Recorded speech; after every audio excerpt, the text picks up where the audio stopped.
यंत्र नारीस्तु पूजन्ते रमन्ते तंत्र देवता, मतलब जहाँ नारी का सम्मान होता है वहाँ देवता निवास करते हैं। भारतीय संस्कृति में महिलाओं को हमेशा से बहुत सम्मान दिया जाता है।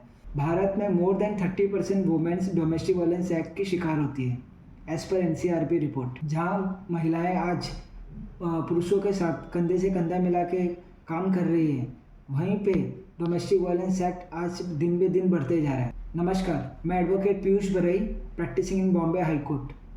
Today we will discuss about domestic violence act. आज हम बात करेंगे डोमेस्टिक वायलेंस एक्ट क्या होता है, डोमेस्टिक वायलेंस एक्ट में कौन कौन केस फाइल कर सकता है, कौन कौन सी महिलाएं केस फाइल कर सकती है, किन के ऊपर कर सकती है, कैसे कर सकती है, डोमेस्टिक वायलेंस एक्ट क्या होता है। आज हम लोग ये सब चीज़ जानेंगे। कोई भी महिला वेदर शी इज़ मैरिड और अनमैरिड, वो शादीशुदा है या नहीं है, डोमेस्टिक वायलेंस एक्ट में केस फाइल कर सकती है अगर उसके ऊपर फिजिकल, मेंटली, इकोनॉमिकली या तो सेक्सुअली किसी भी तरह से वायलेंस होता है या हिंसा होती है, जैसे कि उसको मारपीट करना, उनके साथ गाली गलौज करना, उसको स्टॉप करना काम करने से, इस तरह से किसी के भी साथ अगर किसी भी महिला के साथ होता है, सेक्सुअली जोर ज़बरदस्ती होता है, तो डोमेस्टिक वायलेंस एक्ट में केस फाइल कर सकती है। अब इसमें बीवी, माँ, बहन, भाभी, कोई भी महिला जो एक डोमेस्टिक रिलेशन में है तो वो केस फाइल कर सकती है। डोमेस्टिक वायलेंस एक्ट में शेयर हाउस होल्ड जहाँ आप रह रहे हो आपको प्रोटेक्शन मिल सकता है। पहले 2005 में डोमेस्टिक वायलेंस एक्ट आया। डोमेस्टिक वायलेंस एक्ट से पहले महिलाएं 498A में केस फाइल करती थी उनके खिलाफ, जो क्रिमिनल रेमेडी था, पर वुमेन्स को कोई प्रोटेक्शन नहीं मिलता था, कुछ इंटरिम मेंटेनेंस नहीं मिलता था जिससे वो अपना पालन पोषण कर सके, अपने आप को मेंटेन कर सके, बच्चे को मेंटेन कर सके। उनमें एक डर रहता था कि मुझे घर से निकाल दिया गया तो मेरे बच्चों का क्या होगा, या मुझसे बच्चे छीन लिए जाए तो। बट अभी प्रोटेक्शन मिलता है।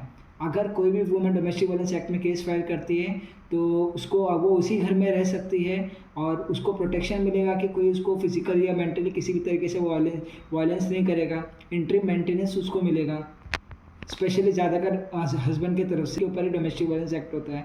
और कई बार देखा जाता है कि हस्बैंड और सास के ऊपर भी, सास, ननद, देवर, इनके ऊपर भी डोमेस्टिक वायलेंस एक्ट में केस फाइल किया जाता है, वो भी रिस्पोंडेंट इसमें होते हैं। डोमेस्टिक वायलेंस एक्ट में केस फाइल करना मतलब डाइवोर्स लेना नहीं होता है बिल्कुल भी।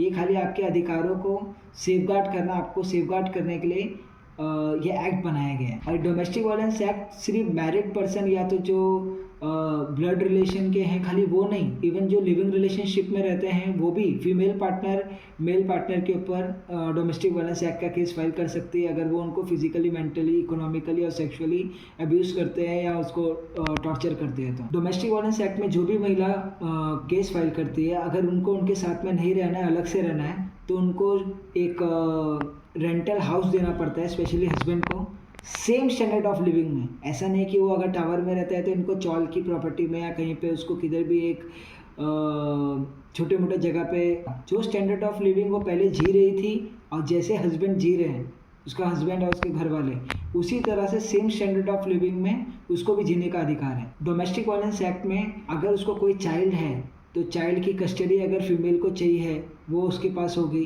पर रिस्पोंडेंट जो उसका हस्बैंड या फैमिली मेम्बर होंगे उनको मिलने का राइट होगा। और उनका स्कूल फीस, एजुकेशन का सारे खर्चे, मेडिकल का खर्चा, क्लोथ वगैरह, खाने पीने का खर्चा, ये सब हस्बैंड को देना होगा।